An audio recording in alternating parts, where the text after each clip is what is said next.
This is Hannibal and Piper here from the HannibalTV.com with a daily wrestling news update.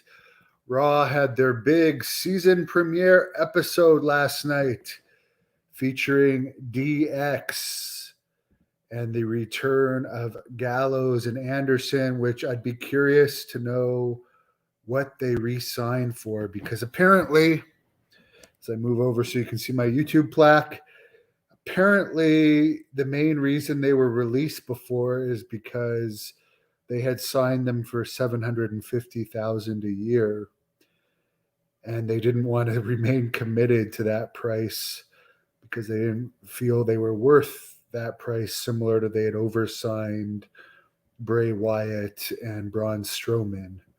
So it was always believed that they would probably be brought back to newer, lesser contracts. But it hasn't been released yet what they re-signed for. Anderson still has dates with New Japan.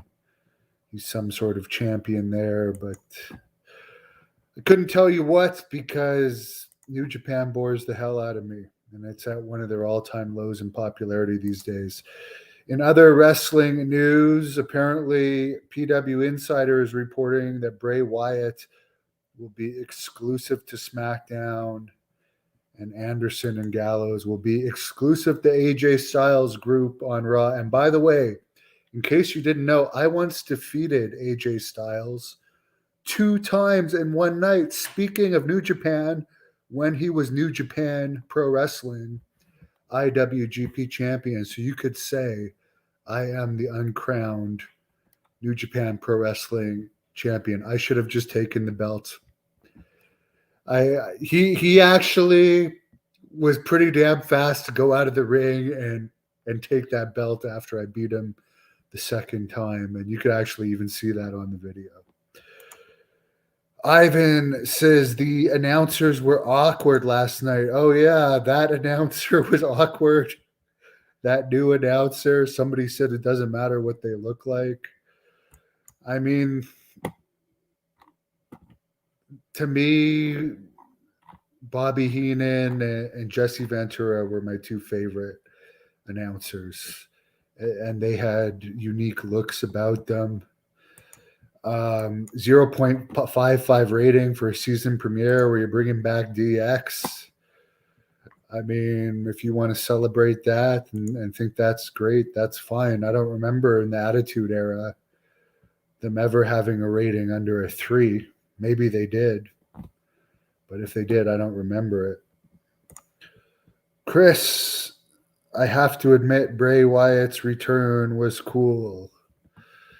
A guy with a lantern. I mean, a fat guy with a lantern. If you think that's cool, I'm not holding it against you.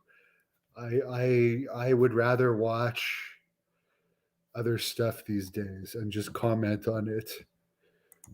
But I don't hold anything against anyone that finds that cool. I don't like playing chess, and there's plenty of people that like that. I don't like playing video games. There's plenty of people that like that. Whatever your taste is, I just have never been a Bray Wyatt fan. Is he better than? Was he the most entertaining of the whatever group that was called he was involved with, which I don't even remember the name of it? With Braun Strowman and the guy that unfortunately passed away. Yes, he was the best character out of that. What's next for WWE? Triple H seems to be bringing back a lot of the guys that they signed for too much and then released. Who knows what's next? I know AEW is coming to Toronto this week, so I'll surely watch some clips of that. Chris Jericho against Bryan Danielson for the Ring of Honor title is headlining tomorrow night's event. And of course, Jeremy Prophet from Great North Wrestling is going to be there at both events, so I wish him luck. He was on the Great North Wrestling podcast this week or last week and confirmed that. he didn't like the puppet stuff with the Funhouse, but he liked Wyatt's character. Well, I will definitely say the Wyatt character is one of the better ones they've had. Although I have to admit, the match with John Cena there, where they were teleporting, was a little much for me at that one WrestleMania a couple of years ago, which I did watch.